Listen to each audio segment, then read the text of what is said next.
असं कुठं असतंय होय तानाजीराव? अहो मग तुम्ही सांगा कसं असतंय ते हा? अहो कंच बी चिलकत जमिनीवर ठेवून घाव घातल्यावर ते तुटणारच किंवा अहो मग चिलखत चांगलं आहे हे समजणार कसं? शाजीराव चिलखताची परीक्षा अंगावर घालून करते मग तेच तर रे. आता ते अन कोण करणार हो? नाही म्हणजे असं करताना खपायचा एखादा. हा ना. हे बघा राज, हे ना हे हिपकून असा हात घालायचा. हे काय राज? अहो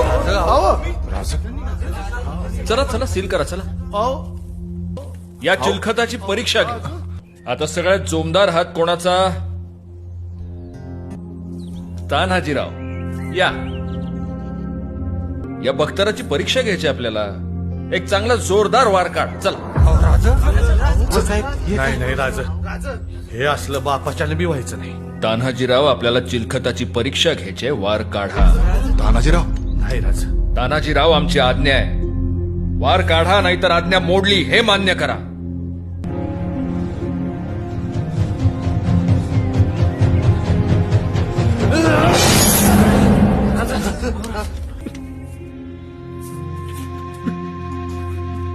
वाह वाह कृष्णाजी वाह, काय बख्तर बनवलंय. कान्होजी काका पाहिलं का? पण राज ते बघा काय झालंय. हा?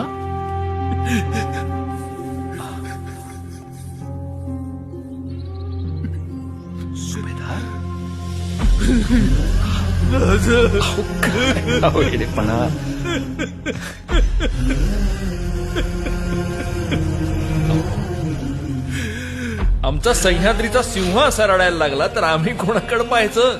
हा? राज, आई भावाची आण हाय तुम्हाला. पुण्याला असली आगळी करायला लावू नका. अहो आमच्या छात्या तुमच्यावरच वार झेलेला आहे की. तुमच्यावरती वार म्हणजे लई मोठ.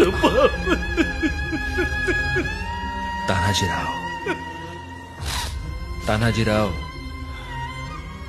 जेवढा भरवसा आम्हाला कृष्णाजींच्या बख्तरावर आहे तेवढाच भरवसा तुमच्या हातावरही आहे.